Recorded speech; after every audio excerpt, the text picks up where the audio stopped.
to the meeting. Good morning, everyone. So first thing I want to go over is the ops line. All of you know it. We got a couple guys coming back. Maybe I just wanted to go over and just make sure that everyone understands it, why we have it, the purpose of it is. The ops line is a single number that you guys text for any call-ins, any scheduling requests, if you need certain days off, if you need certain days early or whatever, and to return back to work. So some of you, I don't know, Adam might have been here in the old system where you would have to text Regina and myself.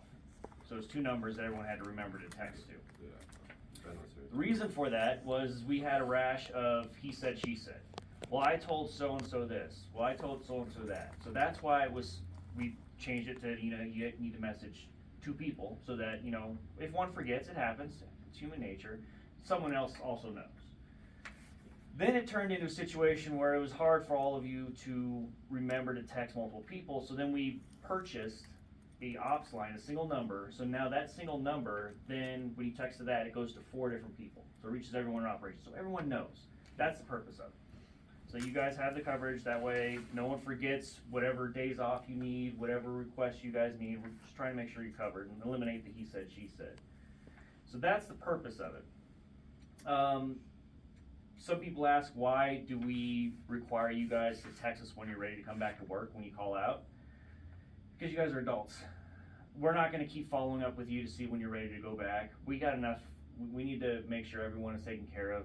There's no reason why you guys shouldn't be able to let us know when you guys are feeling better. Whatever reason why you called out, whatever is going on, you let us know when you're good to go. It's just all about communication. So we try to communicate our best with you guys. We're just asking for that same communication back. And it's just so that, it's just out of respect thing. And also, we want it in writing. Again, it's the he said, she said. So the reason why we want you to text it is sometimes you have a conversation with someone and someone has a conversation with them right after. Well, you forget it or you misconstrue it or whatever. It's for clarity. It's so that, we're all on the same page. So that's why we require text. We ask that you do not call the ops line. It is a phone number, you can call it, but the problem with that is when you call it, it goes on 4 phones. So it's just a text line, that's all it's for, so only text on it. If you need to speak to us individually, go ahead, but again, if you have requests or anything like that, that needs to be on the ops line, so everyone knows. Any questions on that? Any comments? Anything we should be doing differently, anything that you think would help?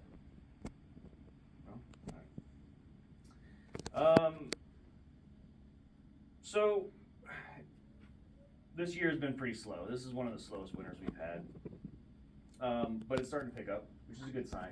So I just wanted to reiterate all of you checking in with ops when you get back. Do not just assume there's nothing else going on. Do not assume people don't need help. Don't arrange for a ride. Don't make other commitments. If you think your job is done and you're coming back, check with ops, just reach out. Yesterday was a good example. Everyone kind of jumped in and helped. There's a lot going on. There's gonna be more of that. We have, just in Longmont alone, we have well over 1 million pounds of inbound FF&E coming in. We overcommitted. It's 1.6 million, so. It's a lot of shit. So there's gonna be a lot of days where we're gonna need additional support, additional that. If you guys do need off early, you have other commitments, make sure you let us know in advance so we can plan accordingly. Any questions with any of that?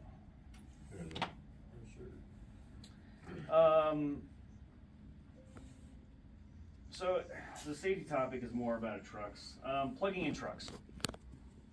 So I know it's been warmer and we haven't been plugging them in as much, but it's still getting cold at night. Not cold enough to prevent it from starting, but it's still cold. So the purpose of plugging it in not only is to help it start on the very cold nights, but it's also to eliminate the wear and tear on the trucks. Because when it's cold in the mornings on these diesel trucks, you're putting more wear and tear on the starters, on the batteries, on the glow plugs.